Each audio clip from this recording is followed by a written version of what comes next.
Je t'écoute démonter ma vie en pleurant.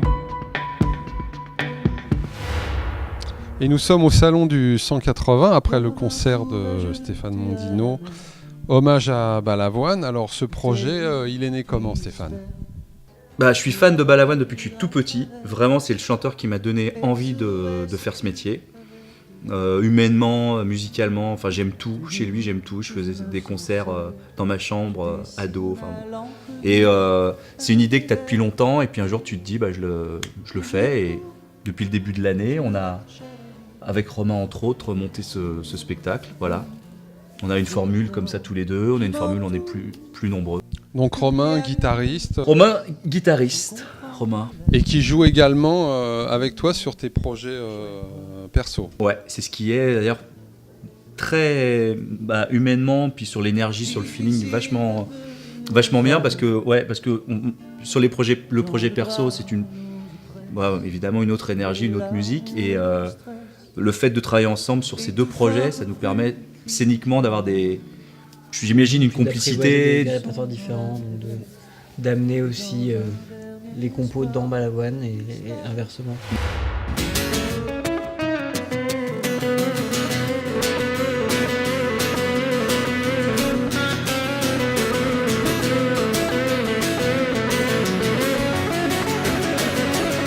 Allez, mettons le verre, on va rien te faire, on dira rien à personne. J'en fais mon affaire, c'est vraiment ta dernière chance. Tu peux pas mieux faire, montre ton intelligence. Je te parle comme un frère, tu dois me faire confiance. Redescends sur la terre.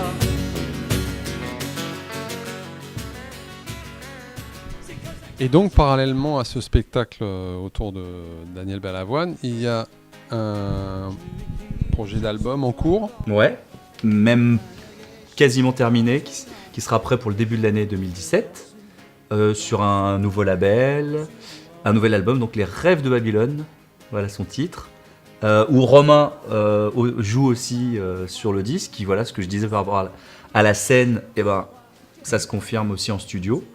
Voilà, donc ça va être un disque en français, de chansons pop, rock, folk, variété. Un peu psychédélique aussi. Ouais. Souffler dans leur lit et trompe leur mari. Dans leur rêve maudit.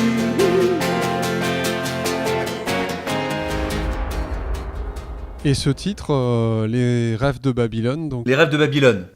Les Rêves de Babylone. Alors, d'où ça vient ? Ça vient en fait d'un bouquin de Richard Brotigan, qui est un auteur nord-américain, voilà, et qu'un ami m'a fait découvrir, et ça m'a éclaté le bouquin. Voilà. Et ça parle comme ça d'un monde un peu onirique, dans lequel le mec se réfugie. Mais voilà, j'ai fait une série de chansons. C'est pas réellement un album concept, mais il y a toujours ce Babylone, qui est ce monde un peu rêvé, idéal, dans lequel voilà, j'évolue Toujours sous-jacent dans l'album. Sous-jacent. Fallait le dire, sous-jacent. Ouais. Assis sur le côté, ma tête dure rampait encore au pavé illustré. Je le savais.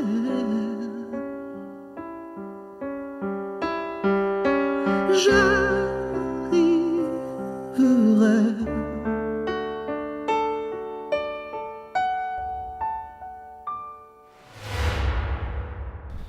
Donc concert ce soir au 180, c'est pas la première fois puisque Stéphane, avec Ross, vous aviez ensemble inauguré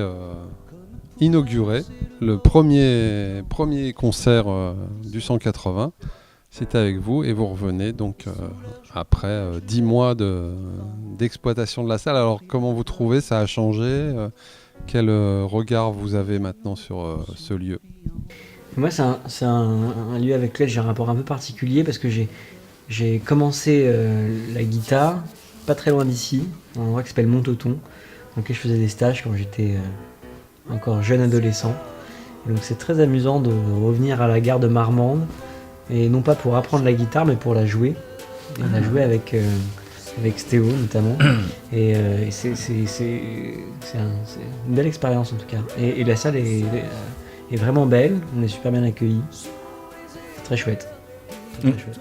C'est vrai que après 10 mois ayant fait l'inauguration, on sent les gens qui sont passés. Il y a une maturité qui s'est installée.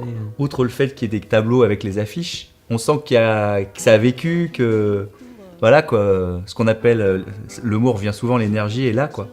Et c'est vrai que c'est super parce que ça nourrit aussi le concert que tu fais. Voilà, quand d'autres sont passés, ils te laissent des choses quoi. Tous les lieux sont comme ça et c'est voilà, c'est bien. Ouais. Ça pourrait être super nul, tu vois. Et voilà, par exemple, ce sera raté. À chaque fois que tu reviens, tu fais un concert abominable. Mais là, c'est pas mal. À chaque fois, on se déchire pas mal. C'est le centre du monde de la musique. Je pense que personne ne le sait encore, mais je pense que ça va le devenir. Ça va. Révolution.